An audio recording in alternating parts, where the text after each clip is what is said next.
Presiden Joko Widodo resmi menunjuk Dana Reksa sebagai induk holding BUMN. Dana Reksa akan mengelola perusahaan dan anak usaha BUMN di berbagai bidang.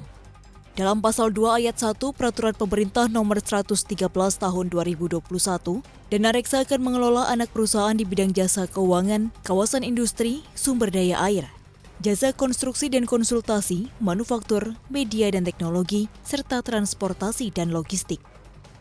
Adapun tujuan pembentukan holding ini adalah untuk mempercepat proses pengikutsertaan masyarakat dalam pemilikan saham perusahaan, menuju pemerataan pendapatan, meningkatkan partisipasi masyarakat dalam pengerahan dana, serta melaksanakan kegiatan investasi dan konsultasi manajemen.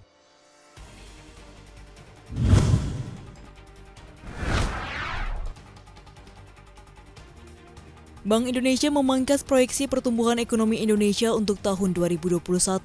Gubernur BI, Peri Warjio memperkirakan pertumbuhan ekonomi di tahun ini hanya berada dalam rentang 3,2 hingga 4%. Proyeksi ini lebih rendah dari perkiraan awal Bank Sentral, yaitu 3,5 sampai 4,3% di sepanjang 2021.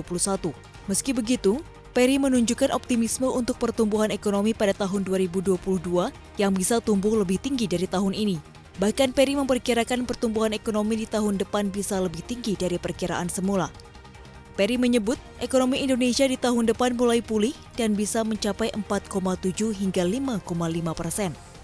Proyeksi ini lebih tinggi dibandingkan estimasi Bank Sentral sebelumnya, yakni di kisaran 4,6 sampai 5,4%.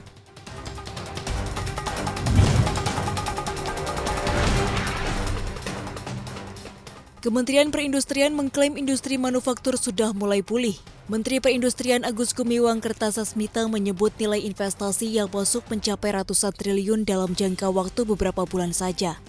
Oleh karena itu, Menteri Perindustrian optimistis pertumbuhan sektor industri pengolahan non-migas akan mendekati atau mencapai target sebesar 4% pada akhir 2021.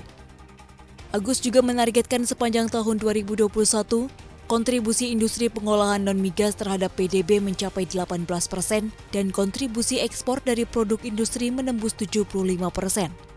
Agus menambahkan, pihaknya turut mengeluarkan beberapa insentif untuk meningkatkan kontribusi ekspor manufaktur, diantaranya melalui kebijakan substitusi impor 35% pada tahun depan.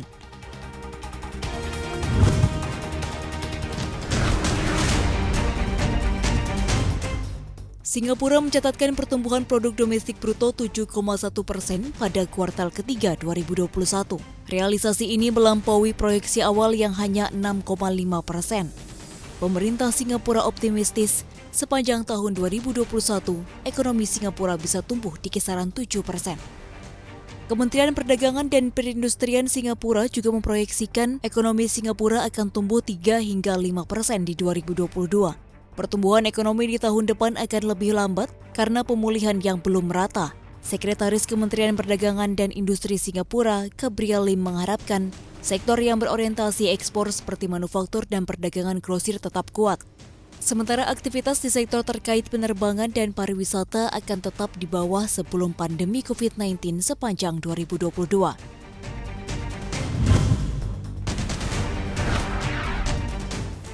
Presiden Amerika Serikat, Joe Biden mengumumkan akan melepas cadangan minyak untuk memerangi harga energi yang tinggi menjelang musim liburan. Langkah ini kemudian diikuti oleh sejumlah negara di dunia dari Eropa hingga Asia. Departemen Energi AS sendiri dilaporkan akan melepas cadangan darurat minyak hingga 50 juta barel. Pelepasan minyak tersebut jadi yang terbesar dalam sejarah negeri Paman Sam.